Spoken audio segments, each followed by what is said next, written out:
educated. So I found the article, didn't read it yet, so this will be a blind read. I just read the title. And it says, "Do Detroit Lions need big sweeping changes?" So I'm gonna read it, let them rock out, and then to give my little 2 cents on our latest Lions podcast episode. Discuss the Steelers' loss and debate the changes that are needed in 2026. This says this season Detroit Lions did not go as planned. After a 15-2 season with the premature playoff exit, many expected the Lions to jump right back into contention and fight for the first Super Bowl appearance. Instead, Christmas approaches and they have a brink of elimination with playoff odds lower than 10%. Now, I think Vegas said the Lions were going to miss the playoffs, and most people was like, "Hey, that's easy money." So Vegas controls sports if you haven't paid attention, right?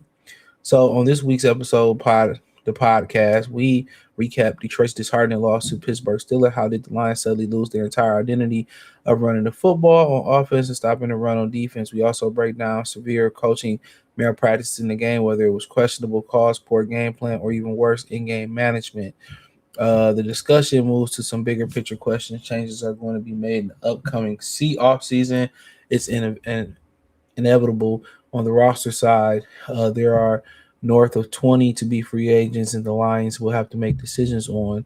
So, how will the Lions spend their resources? Will it mostly be on retaining players? Yeah, that's going to be. Will they put big focus on offensive line, defensive line? Do they need an overhaul in their secondary? Then there's the issue with the coaching staff. Is Calvin Shepard in over his head? Okay, let me say that. So I want to attack that first question. Um, Secondary changes. The thing about it is the big changes, Meek is a free agent, and I just think we all know that DJ Reed never recovered from the hamstring. I would say the big change, even if you let him go, which I'm not opposed to that, even if you let him go, the biggest changes are probably going to come from whether you want to retain Terrion Arms and his rack straw, or do you want to wipe your hands of them? Me personally, I'm probably going to be at a variety of wiping my hand. I want both of them go. It's not from the fact that they can or can't play. I just want to get that injury bug out of here. They couldn't stay healthy in their prime. How they going to stay healthy in their decline, right? But they will keep them. They will be on the roster next year. DJ Reed will be back. And the question is, what type of other corner do you bring in? You have to understand, Ennis Rackstraw is not a nickel. They tried him at nickel his first season and off season here. It did not work. It was horrible. So he's not a nickel. So if anything, they need a versatile nickel corner who can go nickel and go on the outside as well. That's what you need. So if anything, then that shouldn't be too expensive. They need a corner that can go into nickel and play outside. And once they do that, I think you bank on Terrion developing, or you bank on Ennis Rackstraw developing. So I believe, that's the vibe right there. So overall, I think also you talk about the safety position.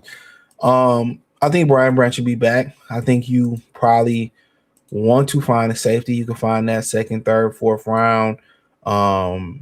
You want to find a safety, but then again, if there's a scenario where you need two safeties, if Kirby Joseph don't come back 100% healthy, I mean, yeah, in reality, that you have to think about that. But I think Kirby will come back. I think Brian Branch will come back next year. And I think just in case Brian Branch doesn't return to form, it makes it even that much more important that you find a nickel back. You find a nickel corner. In addition to finding a nickel corner, I think it also makes it that much more important that you probably find a safety, find a safety that you like.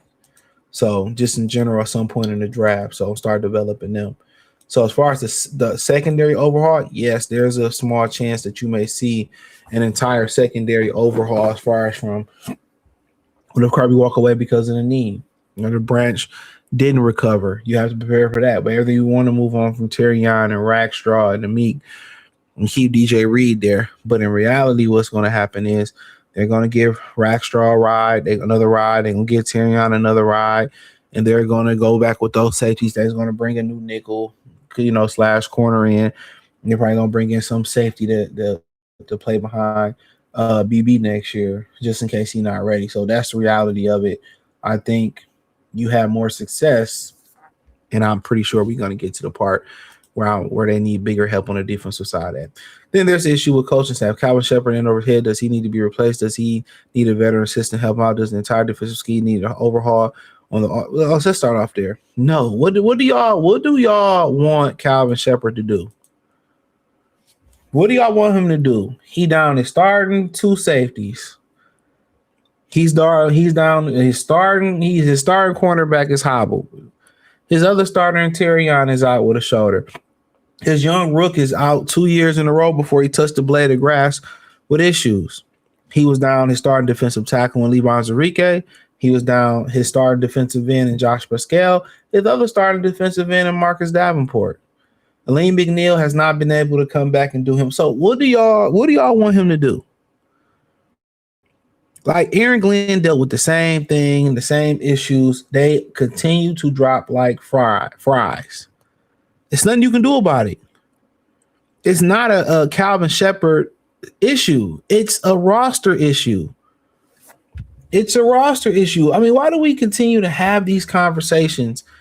Y'all act like he's supposed to turn, bread into a fucking turducken feast.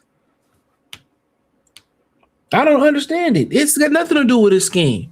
He had to go to his own scheme after they drafted a man dominant team because of the injuries.